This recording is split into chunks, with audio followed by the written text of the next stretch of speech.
बिस्मिल्लाहिर्रहमानिर्रहीम। अस्सलाम वालेकुम। आर्टिकल 34 ऑफ कानून शहादत ordinance order 1984। Proof of admission against persons making them and by और ऑन दिस बिहाफ। जिसने यहाँ पे ही जाना था, ऑन हिज बिहाफ। एडमिशन का टॉपिक चल रहा है, पिछले 2-3 टॉपिक रिकॉर्ड कर लिए मैंने। अब ये आर्टिकल 34 ऐसे पर्सन का एडमिशन जो कि मतलब कोई पर्सन खुद करे या किसी के बिहाफ पर किया जाता हो। Admissions are relevant and may be proved against the person who makes them और his representative in interest, but they can not be proved by और on behalf of the person who makes them or by his representative in interest except in the following cases। Admission जो है वो relevant होगा और उसको prove किया जा सकता है उस पर्सन के अगेंस्ट जिसने वो स्टेटमेंट दी है, या फिर उसके रिप्रेजेंटेटिव इन इंटरेस्ट के अगेंस्ट भी किया जा सकता है। रिप्रेजेंटेटिव इंटरेस्ट तब आते हैं जब कोई बंदा मर जाता है, तो फिर उसने अगर कोई एडमिशन किया हो या कोई उसकी लाइबिलिटी हो जो उसने वो पे करनी हो, तो वो उसके रिप्रेजेंटेटिव इन इंटरेस्ट पर भी आ जाती है। लेकिन ये प्रूफ नहीं किया जा सकता किसी के बिहाफ पर जो पर्सन वो देता है। मतलब अगर किसी एक शख्स ए है, उसने कोई एडमिशन देना है, तो उसके बिहाफ पर कोई बंदा बी वो नहीं करता। जैसे कि एक सिंपल एग्जांपल है कि डाइवोर्स जो है वो हस्बैंड ही देता है, कोई और उसके बिहाफ पर नहीं दे सकता। या निकाह है वो जो है वो उसने मतलब दोनों पार्टीज खुद ही मौजूद होंगी तो होगा, और उसके बिहाफ पर कोई और नहीं कर सकता। दो के वो गार्डियन वाला वो एक्सेप्शनल केसेस आते हैं, उसमें हो सकता है, लेकिन जनरली ऐसा नहीं होता।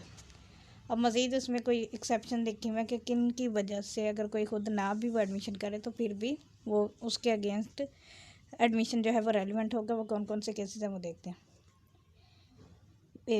एन एडमिशन में बी प्रूव्ड बाय और on behalf of the person making it. एक एडमिशन जो है प्रूव हो सकता है बाय मतलब खुद उस पर्सन के या फिर उसके बिहाफ पर अगर किसी और ने किया गया। When it is of such a nature, जब वो इस नेचर का हो that if the person making it were dead, कि अगर जो वो पर्सन जो है जिसने वो मतलब एडमिशन किया था वो मर चुका हो। It would be relevant as between third person under article 46। Article 46 आगे हम पढ़ेंगे जो डाइंग डिक्लेरेशन को डील करता है कि एक शख्स जो है वो मरते वक्त उसने कोई स्टेटमेंट दी है या उसने कोई भी वो उसका बयान है वो एडमिशन के तौर पर काउंट होगा अगर वो मतलब वो स्टेटमेंट वो बयान देने के बाद मर जाता है।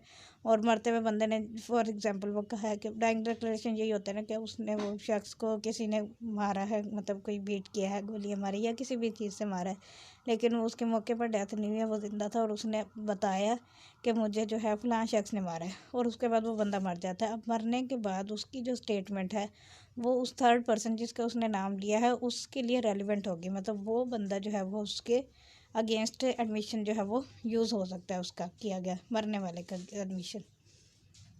और क्या कंडीशन है? एन एडमिशन में बी प्रूव्ड बाय और on behalf of the person making it. Admission जो है वो प्रूव हो सकता है या तो किसी बंदे ने खुद किया हो या किसी और के बिहाफ पर। व्हेन इट कंसिस्ट, अब पहली एक कंडीशन थी डाइंग डिक्लेरेशन वाली, दूसरी कंडीशन क्या है? When it consist of the statement of the existence of any state of mind और बॉडी।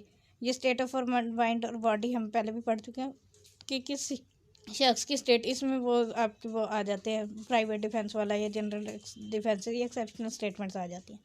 रेलिवेंट और इन इशू मेड एट और about the time when such state of mind और body existed and is accompanied by conduct rendering its falsehood improbable. मतलब हालात वाक़यात इस तरह के थे कि उन हालात वाक़यात उस सर्कमस्टांसिस में कोई शख्स जो है उसी तरह का ही एक्ट करेगा और उसके इस तरह से एक्ट ना करने के कोई चांसेस नहीं है, मुमकिनात नहीं है। मतलब जैसे कि फॉर एग्जांपल अगर कोई एक शख्स है वो किसी के ऊपर ऐसे जो पानी फेंके या कोई भी चीज़ अटैक करता है तो वो ऑटोमेटिकली नेचुरली है कि इंसान की बॉडी इस तरह रिएक्ट करती है कि वो अपने फेस पे हाथ रख लेता है या फिर डिफेंड करने की कोशिश करता है। तो ये हर शख्स करता है, बहुत कम चांसेस में ऐसा होगा कि कोई शख्स अपने डिफेंड करने की कोशिश ना करे, मतलब अनलेस कि उसके हाथ वगैरह पकड़े हुए उसने किसी और ने, तो फिर तो हो सकता है। लेकिन अदरवाइज़ बहुत सारे सर्कमस्टांसेस ऐसे होते हैं जिसमें एक ह्यूमन बीइंग जो है नेचुरली वैसे ही रिएक्ट करता है। अच्छा, दूसरी कंडीशन स्टेट ऑफ माइंड होगी। तीसरी, एन एडमिशन में बी प्रूव्ड बाय और on behalf of the person making it. Admission जो है प्रूव हो सकता है किसी शख्स के खुद या उसके बिहाफ पर किया गया। If it is relevant otherwise then as an admission, अगर वो रेलिवेंट हो अदरवाइज से मुराद कि ये जो ऊपर स्टेटमेंट बताई हैं उनके अलावा भी अगर कोई और स्टेटमेंट है उसने दी है वो, और वो रेलिवेंट है उस इन सारी सिचुएशंस के अलावा, तो फिर उसको भी एडमिशन अगर लिया जा सकता है तो फिर वो भी एडमिशन जो है वो उसके तौर पर वो मतलब कबूल किया जा सकेगा। इसमें फिर बाकी सारी चीज़ें आ जाती है, मतलब वो थ्रू गार्डियन जो एडमिशन होता है वो गार्डियन अवार्ड के थ्रू, वो जो माइनर के उस पर बिहाफ पर अगर कोई गार्डियन कोई स्टेटमेंट देता है, कोई एडमिशन देता है, तो फिर वो भी रेलिवेंट हो जाएगी।